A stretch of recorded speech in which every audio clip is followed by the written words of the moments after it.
Hello, everyone, and welcome to your Daily Detroit for Friday, September 6th, 2024. Coming to you each and every weekday, sharing what to know and where to go in Southeast Michigan. Today, we are in our studio at Techtown. I am Jer Stays, and joining me across the table is none other than Devon O'Reilly. It's good to see you, sir. You too, Jared. Back in my Friday grind here. Are you standing on business? I'm standing on business. I'm standing for business. I'm standing around and among business. You just came back from a business That's as you brought us coffee. I was at Red Hook, still one of my favorites. It's no Great Lakes coffee for me. Nothing will ever hold that special place in my heart, but it still serves a good purpose. Yeah, setting aside all the drama around Great Lakes, you really enjoyed it. Oh, God. We talk about third space. Man, was that ever a third space? Because it was a bar, it was a coffee shop, it was a music venue, it was breakfast, lunch. I could spend literally an entire day at Great Lakes drinking and eating all sorts of things. You know, I think that's one of the reasons why I like Lucky Coffee so much, which is in Corktown, now Royal Oak, a bunch of places, because a bunch of the people who used to work there are over at Lucky now. Nice. And so the DNA is kind of spread. Oh, very cool. Speaking of DNA spreading, I got a real fun fact for you. Okay. Because I got to meet him and kind of know him a little bit better, but a former manager at Great Lakes, one of the brothers who opened up Ladder 4, now the premier wine bar and premier restaurant in Detroit. If you have not been to Ladder 4, and I haven't been this year, I need to go. It is a gorgeous space. It's an amazing. It's an experience. It's kind of off on its own, but Ladder 4 is just amazing. And James Kadiru is one of the brothers who opened it up, and he was a former manager at Great Lakes, and now he's a successful restaurateur. Well, it's one of the things that I think about where you see so many businesses get a big push when they first open. And I think it's good to think about your favorites and like, where do you want to like come back and do things? Like I had wonderful drinks with a friend on the upstairs patio of Ladder 4. There's actually an upstairs patio past the event space. Yeah. It's absolutely gorgeous. And it's a reminder that like, hey, not just go the one time, but another time. Like I was at Cafe Souterre. Oh, and yeah. They've got a new patio. I beautiful. saw that. I haven't done the patio yet, but we still are in the thick of patio weather, which reminds me, and you're kind of teeing me up a little bit because I've really enjoyed patios and eating outdoors the last week or so because it's been gorgeous outside. And I found myself frequenting and this is where listeners can check me, but I don't know if there's another straight up downtown deli, like a real downtown deli. Rocco's, I'm going to call Nathan's Midtown. is gone. Right. So Nathan's Deli, RIP, is gone. There was Gateway. Do you remember Gateway Deli? Gone. So Pecora Nora is, I think, the only downtown deli over there on Washington Boulevard. I love it. I mean, I've been there before, but recently with like outdoor weather, trying to get like fast casual food, I'm one of those people. I would rather not go to the Potbelly in my building or the Jimmy John's across the street. Like you go once in a while, but it's like not a special thing, right. You know? The way prices are now, Pecora Nora is priced below a lot of like the other fast casual places and barely above like a Potbelly or a Jimmy John's. So you're getting bang for your buck. So Pecora Nora has been my clutch go-to. You could eat there, but they're really quick. You could go there, walk in, order, and then I have just enjoyed eating in Capitol Park and Campus Martius and Cadillac Square. That's my lunch life for the last couple of weeks. Where will you exactly find Pecora Nora? Pecora Nora is on Washington Boulevard, as I said, so 1514 Washington Boulevard. It's like in that area where they just redid all the medians there. Yes. Like a block south. I want to say it's like it's in the same vicinity, a little bit like a block south on Washington from the David Whitney building. Yes, exactly. So again, I don't want to say it's like a lost area, but there's not like a ton of business. So you could miss it if you're not looking for it. It's across the street from the Statler, the new Statler. It's near the David Whitney building. It's just a little small, like white brick deli with, they have amazing sandwiches and salads and fast casual, very affordable for downtown food. We talk about, affordable prices, talking like $11 to $14 for a sandwich and you get a lot of sandwich. So I've found myself going there, eating outside a lot, and it's been lovely. And I would encourage people to check it out. And if there's another deli I'm missing, like I said, I know Rocco's. I love Rocco's too. I consider Rocco's Midtown though. So yeah. Well, it's not walkable from your office. Exactly. So some love for Pecora Nora and RIP to some delis that we've lost. You also were wandering around Dearborn a little bit. Yeah, well, that's what you do. Much easier to wander around. So Mezcal, that's what we've talked about Mezcal here. Because there's a Mezcal in Ferndale and there's a Mezcal in Detroit now. I saw that there was a Mezcal opening up in Dearborn and I was intrigued. But this one was called Mezcal Express Eatery. And so I did some digging to figure out if it was the same group. Indeed, it was. However, now I'm thrown here because whenever I hear the word mezcal, I think the delicious mezcal agave-based drink that I love to drink myself. And at both locations that existed before, you could get that booze, the mezcal.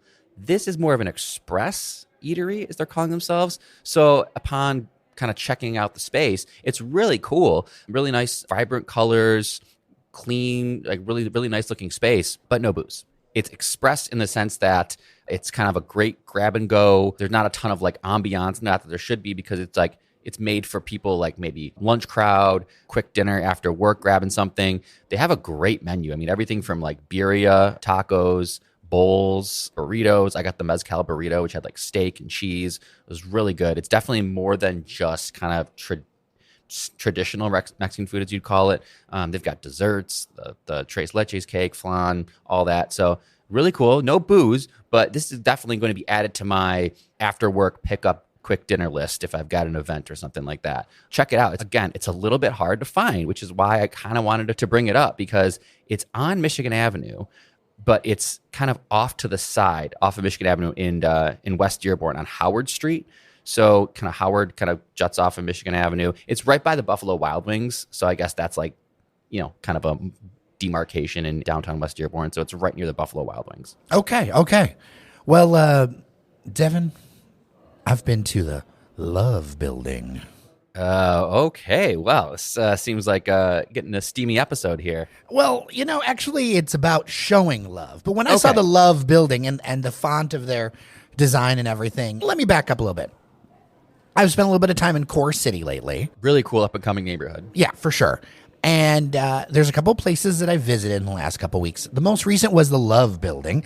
And this is a building that had been, kind of in disrepair for a number of years on Grand River over, I want to say like just near Woodbridge. Because you know how that area, like you could turn right and go to Warren. And it's an interesting place kind of over there by like that Veterans building, that giant pentagon of a structure. Anyway, this older building had been, it had tenants, but it was kind of in disrepair until a group of nonprofits pulled together about $10 million for this project. It is now the home of the Allied Media Projects, the Detroit Justice Center, Detroit Disability Power, the Detroit Community Technology Project, the Detroit Narrative Agency, and People in Education. I went to a program this week unveiling it a little bit because they're in the middle of their grand opening week. They've got an amazing facility, whether it's office spaces, event spaces you can rent. They even have a podcast studio where the audio is done by the last engineer from United Sound Studios that's still with us. Oh, wow. His name is actually named Science. He's actually Science. Get out of here. Yeah. It was great. It was great. So it was cool to see this presentation, so much community stuff. I just kind of like absorbed it. Yeah. Because I thought it's important just to like learn what's going on around there. I had watched so much energy around this thing. And the thing is that this building is a blend of old and new. So you look at the one side of it and you see kind of the old windows and arches, whatever. And then you have this more modern tower attached to it that I swear comes straight out of California. But then I realize the designers are out of Oakland. And so it's a mix of new and old. All the entrances are designed to be more disability friendly. The idea being is that to have like a social justice hub in the city of Detroit that is for the region and for everyone, but really with its heart in the city of Detroit, which I think is pretty cool. And it's interesting to see that and see them, they're just getting started. They're getting their outreach going, but it's something you can definitely, check out and partner with. And it's such a cool idea. Getting multiple nonprofits. I mean, I recognize a lot of those names that you mentioned. They're really venerable, well-known nonprofits doing great work.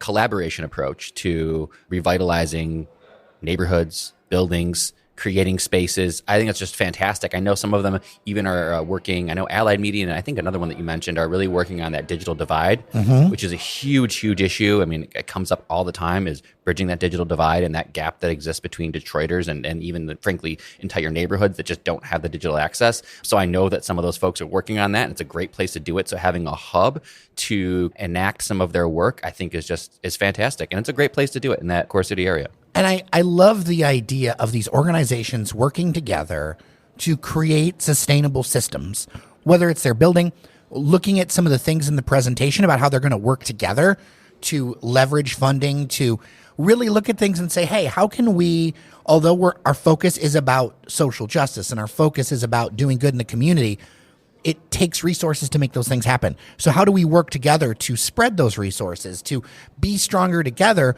Because I feel like so often we have so many people doing great ideas around here, but there's only so much funding. Yeah, fundraising becomes extremely, extremely difficult. And especially when you go at it alone, it is decidedly more difficult. And so when you can have a collaborative approach, when you can go to a funder and say, the three of us, the five of us, the seven of us organizations are all working together to achieve this goal. I sit on the other side a lot of grants, and I've sit on both sides of grant making and grant accepting. But as a grant maker, you definitely, when I see projects where people have come together in a collaborative approach, I feel better about granting out those dollars because I trust that, okay, you all working together are going to make sure that this happens. Whereas sometimes just kind of a one-off person saying, hey, I need some funding for this one project. Unfortunately, it is what it is. You're a little less kind of accepting of like, yeah, they're definitely going to do it. So I love the collaborative approach, and this is definitely the way to do it. So I'm excited. And also, I think it's important to have that financial strength because so often with nonprofits, you can get scope creep. Mm-hmm. That can be a really frustrating thing because oftentimes funders, as you know, will have certain projects or whatever, and in order for a nonprofit to continue to exist, if they're on the edge, they end up taking projects that are maybe a little bit too many degrees off of their mission.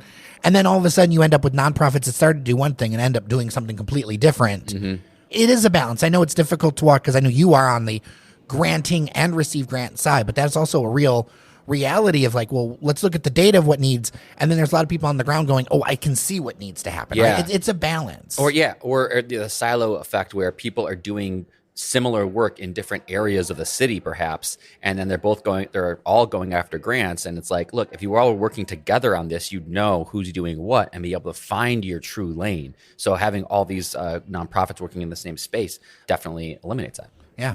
Another place I visited in the core city is called Periodicals. I did not know that a magazine store still needed to exist, but I'm actually so glad that it does. I guess periodicals should kind of give away what they do for the most part, but yeah, I mean, it's very curated. Okay. Like these are publications from around the world or local, and they have like an artistic kind of bent to it. They've got everything from like writing stuff, utensils to help you write, and all the accoutrement to that, a little bit of a candle action, a little bit of like home action, but it's really around that idea of like the experience of the written word. And it's a small space. It's probably the size, a little bit bigger of our podcast studio here, but it's beautiful. And it's just really cool to see an experimental, interesting project. And I say experimental because I would never think this would exist, but here's what's great. I walked in there and we were two people right around 40. We were the oldest people there. And it was great to see that resurgence for the written word. It gives me so much hope as like a media person. I love the written word and the magazines and everything. Like it's a beautiful little experience to go through there. Yeah, especially, you're talking about people who at this point, younger than us, in their 20s. If you're in your 20s, for the most part, you only existed in the digital age. And so to kind of go back to a time before and be able to appreciate when we printed all of our materials and stuff, that's pretty cool that there's people out there and people of a younger generation who are still interested in that.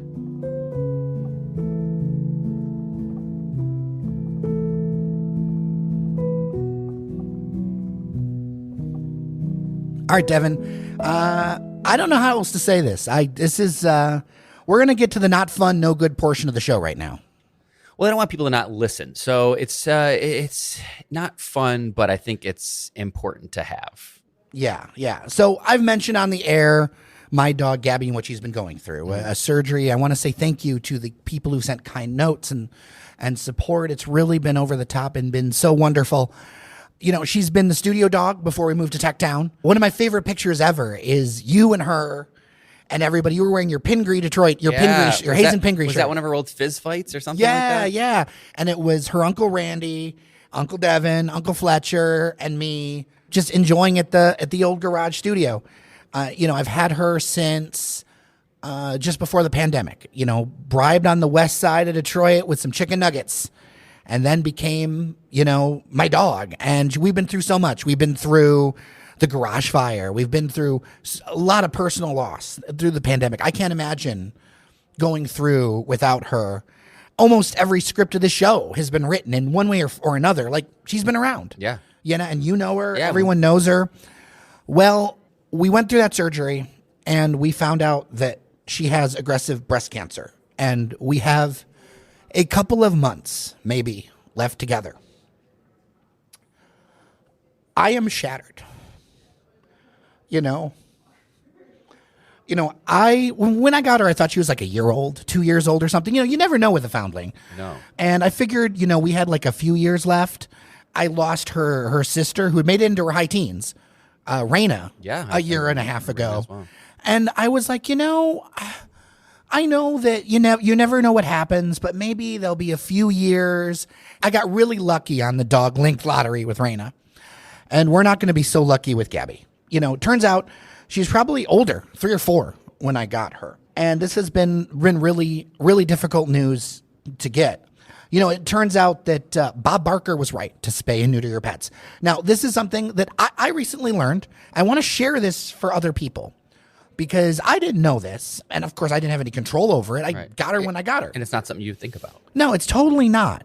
But did you know that the risk of your female dog getting mammary cancer is 0.5% if you spay them before their first heat? It is just 8% if you spay them after their first heat, and 26% if you spay them after their second heat. And it kind of declines as you go on. So now that I know that Gabby was older, if I had known this before, you can always look back and have regrets, but it's something that I would have thought about more. And so I want to make sure to share that with people. I think there's a lot of things we could have done. There's options. The vet is amazing, Berkeley Animal Clinic, but we're not going to do chemo. Mm-hmm. We're going for the best few weeks that a dog can have. And she's had a great life. Well, so this will be, you have to top that, Joe. It's going to be tough. She has had a lot of friggin' fun in her time. And the goal is lots of good days until there's one no good bad day. So where you all come in as listeners, and we'll talk a little bit about a start of it because I know we have a lot of dog listeners. I want to talk about a bucket list. Mm-hmm. Like, what are the best things for a dog in Metro Detroit? And I can share some of the things that she loves the most. And of course, she's going to get to taste everything, whether it's pup cups or treats. Yesterday, she got a turkey burger. Ooh, nice. An unseasoned, warm off the grill turkey burger. So I have a small dog. I've mentioned her on the show several times. Winifred. Winnie the sheepoo, although we got her thinking she was a sheepoo. It was more like a shady internet deal where we literally... Well, she wasn't bought on Temu, was she? No. So, fair, give me think. I don't know how actually old she is because we had to drive to Jackson, Michigan, met up in like a Kroger parking lot and just they pull up in a van that smells like smoke, hand us this little ball of fluff. We hand them some money. And then we had Winnie. And soon after, we realized this dog really doesn't look like a sheepoo. I'm looking at pictures. This is not a sheepoo. Turns out she's just a complete mutt of fluff dogs. So we don't even know we barely know what she is. We don't know how old she is. We think she's like 5 or 6 years old. But like you said, when you get dogs that way, you really don't know. And the turkey burger thing, I am so guilty, which I probably shouldn't be. I'm so guilty of giving Winnie a little nip of whatever I'm eating, whether it be a sandwich, a burger, my breakfast. Winnie just likes whatever you're eating, which I'm sure is probably the same for you, right? Oh, whatever for sure. You're eating is probably to the dog is the best thing you could be eating. Yeah, and oftentimes because I am a sucker, I'll make dinner and I will actually make a portion that is unseasoned. Or whatever's dog friendly and set it off to the side. I do it too. Yeah. Yeah. With chicken, ground beef. I'm like, okay, she can't maybe handle the medium taco spice, although neither can my wife, but, or maybe she doesn't want the Italian seasoned chicken. So I'll set a few pieces aside for Winnie that are just regular. And that's plenty of flavor for her. For sure. And, so there's so many things one of the first places we visited was Belle Isle. Because Belle Isle can be great for dogs. Yeah. Oh my gosh, yeah. There's all the walking paths, the wind in the ear. So you were mentioning how Winnie's kind of like a mutt. Well, Gabby is 4 dogs. I had no idea because it was a guess for so long until we did the DNA test. And it turns out she's 100% that pup. Anyway, no, seriously, she is Pit Bull, Chow, German Shepherd, and Rottweiler. Wow. And just a big potato. Wow. Just a potato. I didn't realize she was all those things. 100% potato. I mean, she's got foldy neck and ears that stick out in different directions. She's a patchwork dog, but she's the sweetest thing. And so, You know, she loves dog parks, like the Shinola Dog Park over That's a great there one. is a really great one. There's a new dog park that I actually haven't gotten to. I want to check out that actually has an agility ramp over in New Center, over just behind the Fisher Building. Okay, that's cool. On I Third haven't been Street. over there recently. Yeah. There's of course the riverfront because like all the the air and everything. Now, one thing we're not going to be able to do, I don't think, is Barkside because that's the new dog focus bar. It's Right. going to be very busy. But there's a lot of dog friendly bars. You know, we've Yeah. talked about 8 Degrees Play-Doh is a place we used to bring Winnie all the time when we lived downtown. 8 Degrees Play-Doh was always really cool and very friendly to dogs. Yeah, for sure. And as always, check ahead of time, right? Yeah, sure. I never ever try to like impose my dog blind No, on a but place. I always some check ahead, places- call ahead, or if I go there one time and I see dog friendly patio, then I'll come back. Yeah, and some places are more than happy to have dogs. But there's a lot of great restaurants and bars in Detroit that are amenable to our furry friends. Yeah, and shout out to Yellow Light Donuts for always having dog treats available. Yeah, Like if you bring your furry friend, that's another thing. The car ride is that's the true, best yeah. for Gabby, Road whether trips. it's a road trip or whatever. But shout out to Yellow Light for always, without fail, having a dog treat available. that's the way to go. Once they see a dog, they're very excited about it. You know, when you come through the drive-through yeah. there, because I think you can go in, but it's mostly drive-through. Yeah. Batch Brewing. I know. I've taken a dog there. Nice outdoor space at Batch. Yeah. So there's plenty of places. Look into it. But this is a great opportunity to crowdsource that, right, Jared? Yeah. Like, let's get our listeners, involved. We have a lot of pet owners and dog owners, and let us know what we can give for her best life, right? Yeah, for sure. And you can do that at dailydetroit@gmail.com. We're also on social media, on Threads, Daily Detroit, Instagram, Daily Detroit. Would love to hear from you. Like, where do you like around Metro Detroit to take your dog, put together this list, and we'll put it out on the website so that everybody can enjoy this. You know what I mean? Yeah. I mean, again, Jared, I know you are a eternally positive guy. What else can we do but make the best of this and, make her life better and maybe we can make everyone's pets' lives a little bit better this way. For sure. And it is a reminder, if you ever forget, and it really helps me focus what we do with this project going forward, everything else. Okay? Each and every day is a gift. Sometimes when you have situations like this and you see the timer start, it becomes very clear to you. But it is a reminder to live each and every day as a gift because it is. No tomorrow is promised. And like as we do things, it's like, all right, how are we going to like really make people's lives better? How are we going to do every single day in the service of others? Gabby lived every day in the service of others. And that's what we try to do here. And so that's something like focusing, as I get older, I care less and less about internet beefs. My interest in social media has waned greatly in the last few years. I'm with you. The doom scrolling is just not for me. And I think it's about living your best life and stepping that foot forward firmly. And I encourage everyone to do that, Each and every day is a gift and to be thankful for it.